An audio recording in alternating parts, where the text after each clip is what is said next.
Hello everyone, मैं हूँ Bharti. Welcome to my channel. So I hope कि आप सब लोग अच्छे होंगे, अच्छी अच्छी स्टोरी जो है वो सुन रहे होंगे और मुझे ही बता रहे होंगे।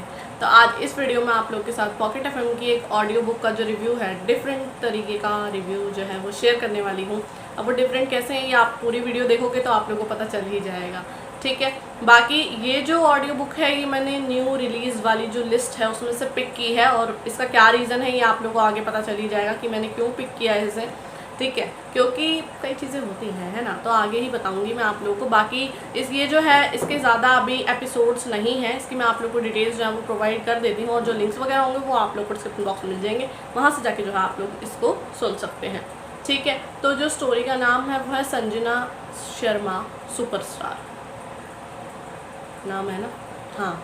इसके जो रेटिंग है वो है 4.6, और जो इसके ऑथर हैं वो है विपिन, और जो इसके वॉइस आर्टिस्ट हैं वो है एडी अमीज, और इसके जो अभी तक एपिसोड्स हैं वो है 53, ठीक है।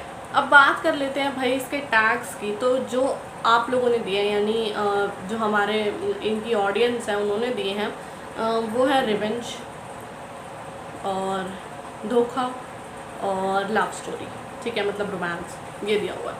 तो इसमें इन्होंने जो चीज़ें बताई हैं ना, मैं उसके बेसिस पर इस स्टोरी का जो रिव्यू है वो आप लोगों के साथ शेयर कर रही हूँ, ठीक है।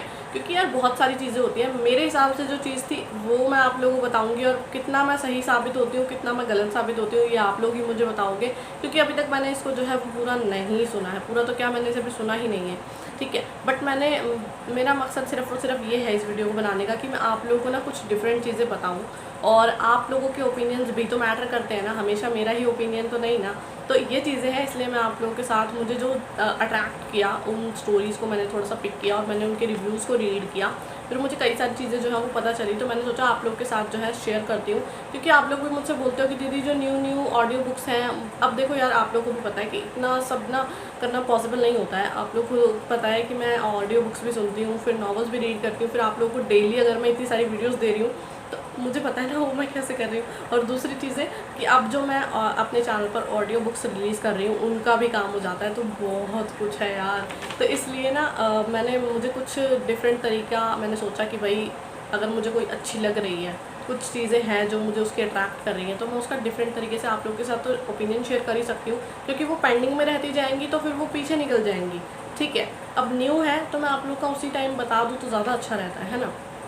ये मेरा ओपिनियन है। बाकी अगर आप लोग को इस तरीके का रिव्यू ना पसंद आए तो आप लोग मुझे कमेंट करके बता देना, मैं आगे से ऐसी वीडियो नहीं बनाऊंगी, ठीक है। पहले तो मैं आप लोग इसके इंट्रोडक्शन के बारे में बात कर लेती हूँ कि इसके इंट्रोडक्शन में जो है वो क्या दिया गया है। तो इंट्रोडक्शन जो है वो बहुत छोटा सा है। बदले की आग में जलती हुई संजना अपने धोखेबाज मंगेतर को फंसाने की कोशिश में बन जाती हैं एक अमीर औरत की कठपुतली, ठीक है, और हो जाती हैं एक झूठे तलाक के मामले में शामिल, और अब वो निर्दोष लड़की बन गई है लखनऊ के सबसे बड़े बिजनेसमैन के गुस्से का निशाना। तो अब आप लोग को समझ में आया सिचुएशन क्या है। मेरा इस स्टोरी को पिक करने का जो मेन मकसद, मतलब ये कह लो कि जो चीज़ थी वो ये कि पता है क्या होता है, मुझे लगा इससे ना हम चीज़ों को सीख सकते हैं। अब वो मुझे ऐसा क्यों लगा, मेरे को इंट्रोडक्शन रीड करने के बाद क्या हुआ कि भाई देखो, बदले की आग ने ना कि क्या कर दिया। कई बार होता है कि हाँ ठीक है आपको बदला लेना है, गुस्सा हो आप, वो चीज़ ठीक होती है, लेकिन अगर वो हद से ज़्यादा हो जाते हैं ना तो वो आप लोगों के लिए हानिकारक होता है, ठीक है। मतलब इतना ही करो जितना आप बर्दाश्त कर सकते हो, ठीक है। इसलिए मैंने सोचा कि आप लोगों को ना ये वाली जो है ना ये कुछ नई सीख ज़रूर देगी, इसीलिए मैंने ये वाली जो है ऑडियो बुक वो पिक की है आप लोगों के लिए। अब देखो यार, बदला लेना ठीक है, मतलब बदला लेने में कोई प्रॉब्लम नहीं है, लेकिन वो क्या बन गई इसके चक्कर में, एक तो किसी के हाथों की कठपुतली बन गई, इशारों पर नचाया जा रहा है, दूसरी तरफ वो किसी के लिए एक राइवल भी बन गई ना।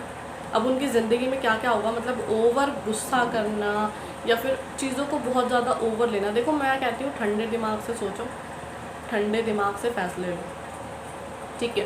गुस्से में अगर कोई कदम उठाया जाता है ना तो वो आप लोगों के लिए बहुत ज़्यादा हानिकारक हो जाता है, ठीक है। मतलब प्लानिंग के साथ कर लो, आप लोगों को जो करना है कोई प्रॉब्लम नहीं होती है। बट देखो आगे चाहे जो भी हो, चाहे कितना ही पॉजिटिव हो, लेकिन अगर आपकी स्टार्टिंग बुरी हुई है तो आप लोग उस बुरी चीज़ को कवर अप करोगे और वो आपके ऊपर ही सबसे पहले तो इसका इफेक्ट डालेगी ना।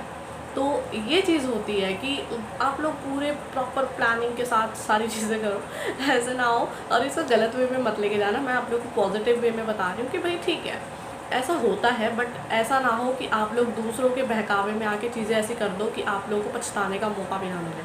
ठीक है, तो ये चीज़ें सीखनी थी, तो मुझे लगा कि शायद ये स्टोरी आप लोगों को ये चीज़ें जो है वो सिखा सकती है कि भाई ठीक है, एक हद तक एक वो कहते हैं ना कि लिमिट्स क्रॉस नहीं करनी, वो लिमिट क्या होती है शायद वो बता दे इस स्टोरी में।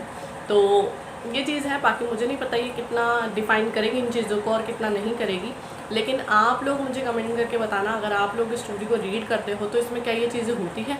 अब इसकी कमियों के बारे में भी थोड़ी सी बात कर लेते हैं। मैंने इसके जो रिव्यूज़ रीड किए हैं उनसे मुझे पता चला कि ये जो स्टोरी है ना, इसमें जो वॉइस आर्टिस्ट हैं वो जो डायलॉग डिलीवरी कर रहे हैं वो लोगों को इतना ज़्यादा जो है वो पसंद नहीं आ रहा। ठीक है, तो ये एक बहुत बड़ी चीज़ है, क्योंकि आप लोगों को भी पता है कि अगर ये चीज़ें होती हैं तो भाई हम स्टोरी को इतना ज़्यादा ना मतलब कनेक्ट नहीं हो पाते हैं, है ना।